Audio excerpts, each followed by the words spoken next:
Okay, let's start. Lecture muna ha. Pay attention. Mamaya na yan. Coding. Okay, so for our second midterm topic, so the first midterm topic is normalization, second joint relation. So this will be included in your midterm exam. Sa 29 September. So September 29, 2 weeks from now, midterm exam. Yan. So we don't have quiz 2 anymore. So your midterm coverage will be quiz 1, exam, and 3 lab exercises. So 4, 5, and 6. So I will discuss answer 7 sa Monday, 22. So I will start discussing 7. And then for pre-finals, we have 7, 8, and 9. Yan, okay? So 9 exercises in total. So let's proceed sa lecture. Sila, discuss ko sa sa lecture yung 7. Ay, wait, so itong 9, sir? Ha? Full sir na itong 9? Last exercise. So, 5. So, until 9 to, sir? 9 to 2. Yan. Okay, so what is joint relation? Joint relations combines two tables for relation. Okay, it will add more columns. If you use union, it will add rows. So we're going to join tables using joint relation. You can look at the example. You have two tables, loan and borrower. Okay, there is no L260 in borrower. There is no L155 in loan. Okay, we're going to join them by comparing the loan number sa loan and loan number sa borrower. Yan, so this is the command. You're going to combine the loan, which is this one, and borrower using inner join and compare the ID, the loan number, in borrower and loan. So if they're equal, in this case, L70, 170 is present, L230 is present, it will only show both rows. Combining the loan, which is loan number, branch name, amount, diba? Loan number, branch name, amount, plus borrower. Borrower is customer name, loan number, customer name, loan number. So it will combine both columns on loan number must be both equal. Ayan. So you can see here L170, L170, L230, L230. That's inner join. So we are using inner join for exercise 6 for the first PDF file. Ayan. Okay, next we have left outer join. So left outer join is similar to inner join in a way that we are joining two tables. But left outer join will also show values that is not equal. In this case, we have L260. L260 is present sa loan but not sa borrower. You will see L260 null because there is no L260 in borrower. So we are joining the loan, this is the loan, borrower, this is the borrower. There's no L260 in borrower, it will print as loan. So sa exercise 6, you will see the same output. Let me show you exercise 6 again. So in your exercise 6, you will see that there is null. Okay, because that's what I use to do this. Ayan, we have grades. But for this subject enrolled by this student, it will show null. So you will use joint relation for exercise 6, first PDF file. Okay, ganyan. So, let's proceed to some examples. Yan. Okay. For exercise 6, you're going to create a lot of databases. You're going to create 10. So in my case, I have 1, 2, 3, 4, 5, 6. Yan. You're going to create 10 databases. Yan. Okay, let's do just that. I will create database. Create database. Ayan, this is 2020,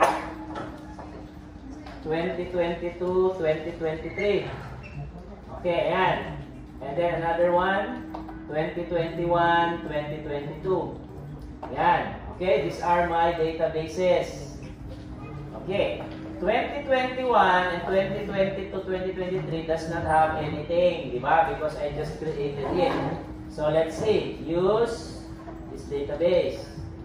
And then you will see there's no tables. Di ba? Walang tables. So how can we add existing records and tables to the one that we just created? Okay. So what you will do now is, yan, go to command prompt and drive C, okay, where MySQL is installed, program files, MySQL, ayan, server, bin, and we have MySQL dump. So select, drag, and then you can choose to change the drive letter. Okay, we can choose to go to M or anything. So we're going to log in as root, password, and then the database file.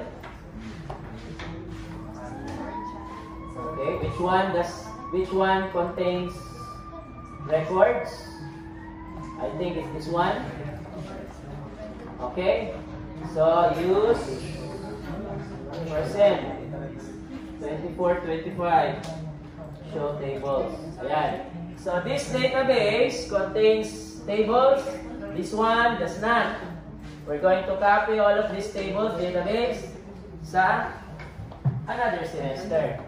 Okay, so I will use that semester where it contains tables, and I will assign it or import it to a file.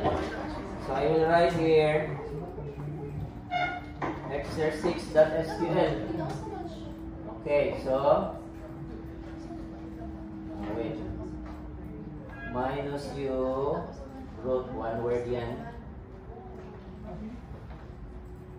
Okay, minus u, wait,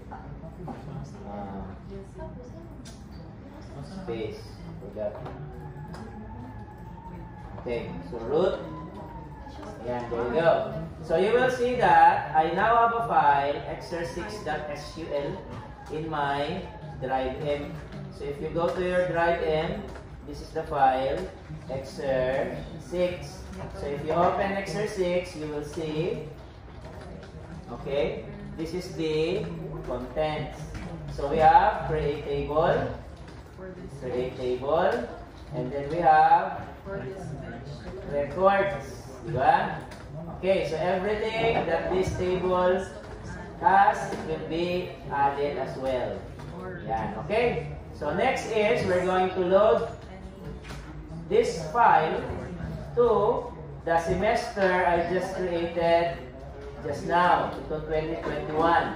2021 currently does not have any tables. Ayan, empty. So let's create tables. So I will do this again. Okay.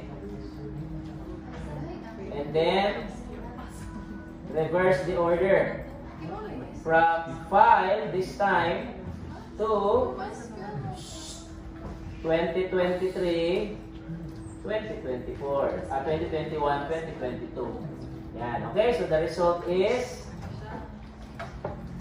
yan, there you go. So if I show tables again, it will show the table. Yan, so if I select asterisk from students. It also contains, select asterisk from students. It will also contains records. Yan. Okay? So that is what you will do in your exercise number 6. Make sure you use the following commands to be able to create 10 databases. Okay? 10 ha? So, meaning if the student is selected, it will show first year, second year, third year. So, three different school years ang maglabas sa PDF file. Okay? Tatlong school year yan. Yan. Okay?